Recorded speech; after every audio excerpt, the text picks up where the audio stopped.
गाव वाचवण्यासाठी झालेलं लग्न. दुष्काळाने होरपळलेल्या त्या गावावर यंदा आणखी एक संकट कोसळलं होतं. गावाच्या डोंगरामागे असलेलं जुनं धरण फुटण्याच्या अवस्थेत होतं आणि पावसाळा सुरू होण्याआधी त्याची दुरुस्ती झाली नाही तर संपूर्ण गाव पाण्याखाली जाण्याची शक्यता होती. पण धरणाच्या दुरुस्तीसाठी लागणारा पैसा सरकारकडून वेळेवर मिळणार नव्हता आणि गावातील लोकांकडे एवढी मोठी रक्कम नव्हती. गावाचा सरपंच रघुनाथ पाटील अनेक वर्षापासून गावासाठी धडपडत होता. त्याचा मुलगा आदित्य शहरात शिकून परत आला होता आणि वडिलांच्या कामात हातभार लावत होता. पण गावातील एका जुन्या वादामुळे गावाच्या विकासासाठी लागणारी जमीन आणि निधी एका श्रीमंत सावकाराच्या हातात अडकला होता. त्या सावकाराचं नाव भैरव देशमुख होतं आणि त्याच्या गावावर मोठा दबदबा होता. भैरवने एक अट ठेवली होती की जर सरपंचाचा मुलगा आदित्य त्याच्या बहिणीशी लग्न करेल तर तो धरणाच्या दुरुस्तीसाठी पैसे देईल. पण आदित्यने हे लग्न नाकारलं कारण त्याला त्या मुलीबद्दल तसं काही वाटत नव्हतं आणि त्याला लग्न हा व्यवहार वाटत होता. भैरवने मग दुसरी अट ठेवली. सरपंचाच्या घरातील एखाद्या मुलीचं त्यांच्या कुटुंबातील मुलाशी लग्न झालं तर तो गावासाठी लागणारी जमीन आणि पैसा देईल. सरपंच रघुनाथ समोर मोठा प्रश्न उभा राहिला. त्याची स्वतःची मुलगी नव्हती पण त्याच्या दिवगत मित्राची मुलगी गौरी लहानपणापासून त्यांच्याच घरात वाढली होती आणि संपूर्ण गाव तिला सरपंचाची मुलगीच मानत होतं. गौरी साधी, स्वाभिमानी आणि कष्टाळू मुलगी होती. तिला शहरात जाऊन शिक्षण पूर्ण करून स्वतःच्या पायावर उभं राहायचं होतं. तिची स्वप्न मोठी होती पण गावाशी तिचं नातं त्याहून मोठं होतं. एका रात्री सरपंचाने गौरीला आपल्या खोलीत बोलवलं आणि बराच वेळ शांत बसल्यानंतर त्याने गावावर आलेल्या संकटाची सगळी माहिती तिला सांगितली. गौरीच्या डोळ्यात पाणी आलं पण तिने लगेच उत्तर दिलं नाही कारण तिला समजत होतं की सरपंच तिच्यावर अन्याय करण्यासाठी नाही तर गाव वाचवण्यासाठी तिच्यासमोर हा प्रश्न ठेवत होता. रघुनाथ म्हणाला, गौरी, मी तुला कधीच मुलगी म्हणून कमी मानलं नाही. म्हणूनच तुझं आयुष्य तुझ्या इच्छेविरुद्ध ठरवण्याचा अधिकारही मला नाही. पण आज संपूर्ण गाव माझ्याकडे आशेने पाहत आहे. गौरीने विचारलं, माझं लग्न कोणाशी करायचं आहे? सरपंचाने भैरवच्या पुतण्याचं नाव घेतलं, विक्रम. विक्रम गावात फारसा चांगला म्हणून ओळखायला जात नव्हता. तो हट्टी आणि गर्विष्ठ होता पण सरपंचाला त्याच्यावर विश्वास नव्हता हे गौरीच्या लक्षात आलं. तिने शांतपणे विचारलं, जर मी हो म्हणाले तर गाव वाचेल का? रघुनाथ म्हणाला, भैरवने दिलेला शब्द पाळला तर हो. गौरी काही क्षण खिडकीतून बाहेर पाहत राहिली. त्या खिडकी बाहेर तिचं बालपण होतं. तिची शाळा होती, मंदिर होतं, शेत होती आणि त्या मातीशी जोडलेली हजारो माणसं होती. शेवटी तिने डोळे पुसले आणि म्हणाली, माझं आयुष्य एका गावासाठी द्यायचं असेल तर मी देईन. पण एक वचन द्या, माझ्या या त्यागाला कधीही उपकार म्हणून पाहू नका. सरपंचाच्या डोळ्यात अश्रू आले आणि त्याने तिच्या डोक्यावर हात ठेवला. दुसऱ्याच दिवशी गावात बातमी पसरली की गौरीचं लग्न विक्रमशी होणार आहे. कुणाला कारण कळत नव्हतं पण सगळ्यांना इतकंच माहिती होतं की सरपंचाने निर्णय घेतला आहे.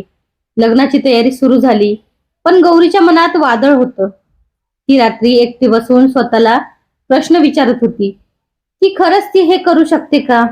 तिची मैत्रीण मीरा तिला समजावत होती, तू गावासाठी खूप मोठं पाऊल उचलतेस पण स्वतःला विसरू नकोस. गौरी हसण्याचा प्रयत्न करत म्हणाली, मी स्वतःला विसरत नाहीये. मी फक्त माझ्या स्वप्नापेक्षा आज गावाला मोठं मानतेय. दरम्यान आदित्यला या लग्नाबद्दल कळलं आणि तो संतापला. त्याने वडिलांना विचारलं, तुम्ही गौरीचं आयुष्य कसं काय ठरवलं? रघुनाथने शांतपणे सांगितलं, मी तिचं आयुष्य ठरवलं नाही, निर्णय तिचा आहे.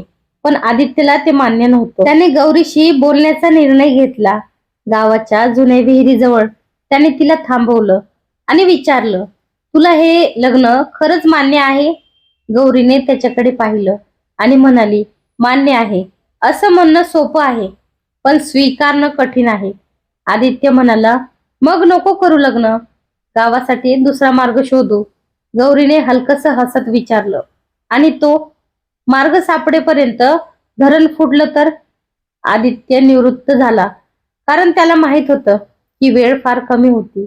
पण त्याने तिला एक वचन दिलं, तुला या लग्नात कधीही अन्याय झाला तर मी तुझ्या बाजूने उभा राहीन. लग्नाचा दिवस उजाडला, संपूर्ण गाव सजलं होतं. पण गौरीच्या चेहऱ्यावर आनंद नव्हता. तिच्या हातावर मेहंदी होती, कपाळावर कुंकू होतं आणि डोळ्यात मात्र हजारो प्रश्न होते. विक्रम घोड्यावरून आला आणि मोठ्या थाटात लग्न पार पडलं. गावकऱ्यांनी टाळ्या वाजवल्या, पण गौरीच्या मनात एकच विचार होता, आज मी वधू नाही, आज मी एका गावची आशा झाले आहे. लग्नानंतर भैरवने धरणाच्या कामासाठी पैसे देण्याचं आश्वासन दिलं, पण दुसऱ्याच दिवशी त्याने शब्द फिरवला. सरपंचाच्या हातात कोणताही पैसा आला नाही. गावकऱ्यांमध्ये संताप पसरला. रघुनाथने भैरवकडे जाऊन विचारलं, तुम्ही शब्द दिला होता? भैरव हसत म्हणाला, शब्द दिला होता, पण अट अजून पूर्ण झालेली नाही. रघुनाथने विचारलं, आता कोणती अट? भैरव म्हणाला, तुमच्या गावाची जमीन माझ्या नावावर करा. ही मागणी ऐकून सरपंचाच्या पायाखालची जमीन सरकली. कारण भैरवचा खरा उद्देश गाव वाचवणे नव्हता, तर गावची जमीन हडपणे होता. गौरीला हे समजलं आणि तिच्या मनात पहिल्यांदाच राग निर्माण झाला. तिने विक्रमला विचारलं, तुझ्या काकांना हे सगळं आधीपासून माहित होतं का? विक्रम शांत राहिला. त्याच्या शांततेत उत्तर होतं. गौरीने त्याच्याकडे पाहून म्हटलं, माझं आयुष्य मी गावासाठी दिलं, पण माझं गाव विकायला मी तयार नाही. त्या रात्री तिने सरपंचाला फोन करून सगळी माहिती दिली. आदित्यने ही कागदपत्र तपासायला सुरुवात केली. त्याला जुन्या सरकारी नोंदीमध्ये एक महत्वाची गोष्ट सापडली. धरणाची जमीन गावकऱ्यांच्या सामूहिक मालकीची होती आणि ती कोणत्याही एका व्यक्तीच्या नावावर करता येत नव्हती. पण भैरव बनावट कागदपत्रांच्या आधारे ती जमीन स्वतःच्या नावावर करण्याचा प्रयत्न करत होता. आदित्यने पुरावे गोळा केले आणि गौरीने विक्रमशी पुन्हा बोलण्याचा निर्णय घेतला.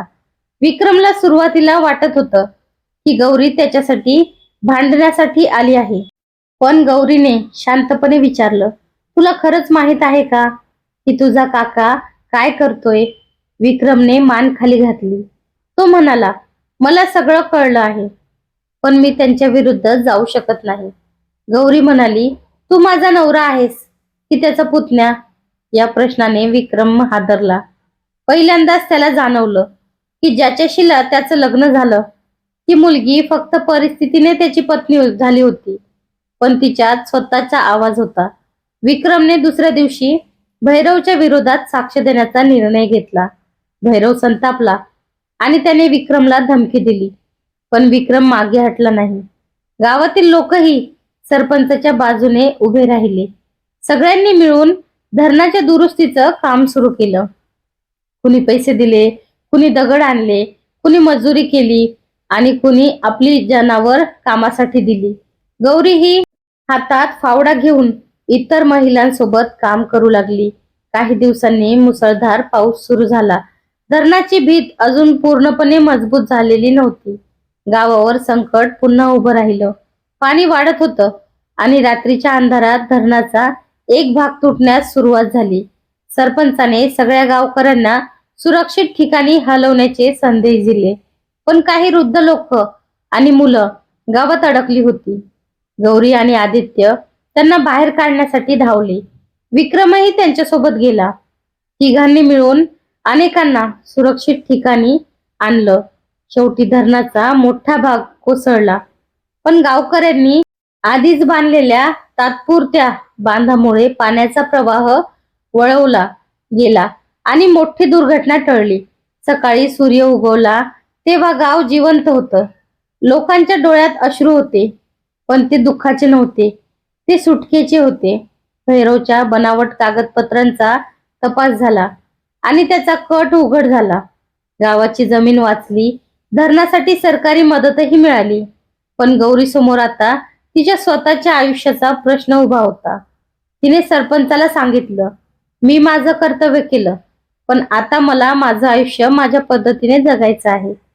सरपंचाने तिच्या डोळ्यात पाहिलं आणि म्हणाला, आजपासून तुझ्या आयुष्याचा प्रत्येक निर्णय तूच घेणार.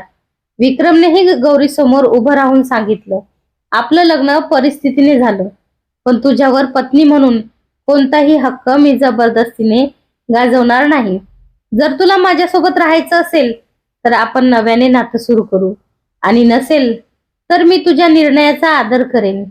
गौरी काही क्षण शांत राहिली.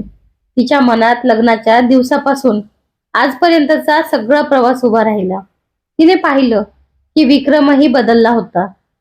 त्याने आपल्या कुटुंबाच्या विरोधात जाऊन गावासाठी सत्याची बाजू घेतली होती. ती म्हणाली, आपलं नातं लग्नाच्या मंडपात सुरू झालं नाही, आजपासून सुरू होऊ शकतं, पण ते विश्वासावर असेल, जबरदस्तीवर नाही. विक्रमने मान हलवली. काही महिन्यांनी गाव पुन्हा उभं राहू लागलं. नवीन धरण बांधलं गेलं, शाळेची दुरुस्ती झाली, रस्ते झाले आणि गावात पहिल्यांदाच महिलांसाठी स्वातंत्र्य बचत गट सुरू झाला. गौरीने आपलं शिक्षण पूर्ण करण्याचा निर्णय घेतला आणि गावातील मुलींना शिक्षणासाठी प्रोत्साहन देऊ लागली. सरपंच नेहमी म्हणायचा, गाव एका लग्नामुळे वाचलं नाही, गाव वाचलं कारण एका मुलीने त्याग केला, आणि त्यानंतर संपूर्ण गाव तिच्या पाठीशी उभं राहिलं. गौरी मात्र म्हणायची, माझं लग्न गाव वाचवण्यासाठी झालं होतं, पण माझ्या गावाने मला शिकवलं की कोणाचंही आयुष्य ही किंमत नसते.